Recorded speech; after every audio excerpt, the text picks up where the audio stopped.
দশম শ্রেণীর শিক্ষার্থীবৃন্দ, বেঙ্গলি মাস্টার্স চ্যানেলে তোমাদের স্বাগত। তোমাদের সাহিত্য সঞ্চয়ন বইয়ে মোট 7টি পাঠ্য কবিতা রয়েছে।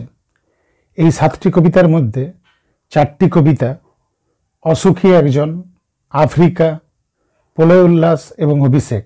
এই 4টি কবিতা 2025 সালের মাধ্যমিক পরীক্ষায় লং কোশ্চেনের জন্য খুবই গুরুত্বপূর্ণ।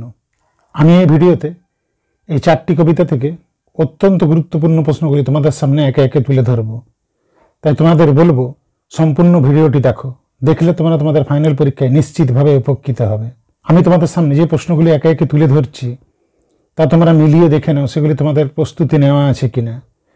যদি তৈরি না হয়ে থাকে তাহলে যেটুকু স্বল্প সময় আছে তার মধ্যে সে প্রশ্নগুলিকে তৈরি করে ফেলো, কারণ এই বছর এই প্রশ্নগুলির মধ্য থেকে লং কোশ্চেন আসার সম্ভাবনা প্রবল। চলো একে একে প্রশ্নগুলো দেখে। প্রথম কবিতা হলো অসুখী একজন। অসুখী একজন থেকে প্রথম গুরুত্বপূর্ণ প্রশ্ন, তারপর যুদ্ধ এলো। তারপর বলতে কি বোঝানো হয়েছে, যুদ্ধ কিভাবে ঘটলো, যুদ্ধের পরিণতির পরিচয় দাও। অথবা প্রশ্নটি অন্যভাবেও আসতে পারে, সমস্ত সমতলে ধরে গেল আগুন, সমতলে আগুন ধরেছিল কেন, তার পরিণতি কি হয়েছিল।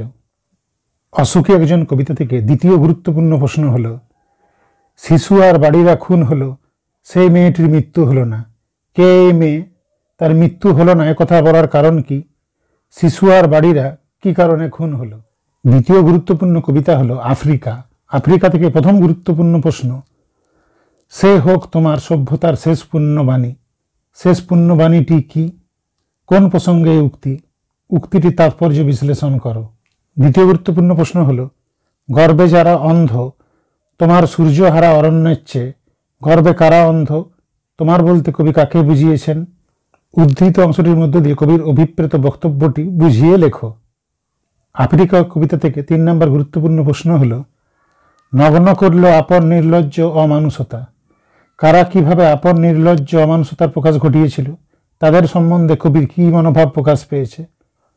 অথবা প্রশ্নটি অন্যভাবেও আসতে পারে, সভ্যের বর্বর লোভ।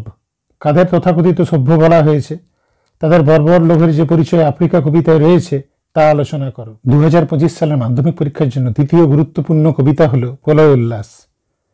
প্রলয় উল্লাস থেকে প্রথম গুরুত্বপূর্ণ প্রশ্ন, কাল ভয়ঙ্কর বেশে এবার ওই আছে সুন্দর। কাল ভয়ঙ্করকে, সুন্দর কেন কাল ভয়ঙ্করের রূপ ধারণ করেছে, মন্তব্যটি কোন প্রসঙ্গে করা হয়েছে। প্রলয় উল্লাস কবিতা থেকে দ্বিতীয় গুরুত্বপূর্ণ প্রশ্ন হলো, ভেঙে আবার গড়তে জানে সে, সে কে, তার ভাঙা গড়ার প্রসঙ্গটি প্রলয় উল্লাস কবিতা অনুসরণে আলোচনা করো।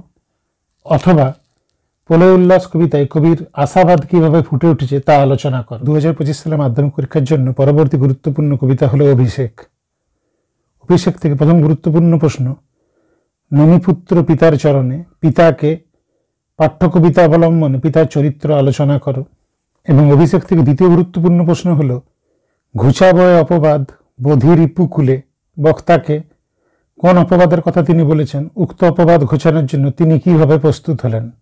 শিক্ষার্থীবৃন্দ, তোমরা যদি আমার দেওয়া 9টি প্রশ্ন প্রস্তুতি নাও তাহলে কিন্তু তোমরা তোমাদের ফাইনাল পরীক্ষায় নিশ্চিতভাবে একটি প্রশ্ন কমন পাবে।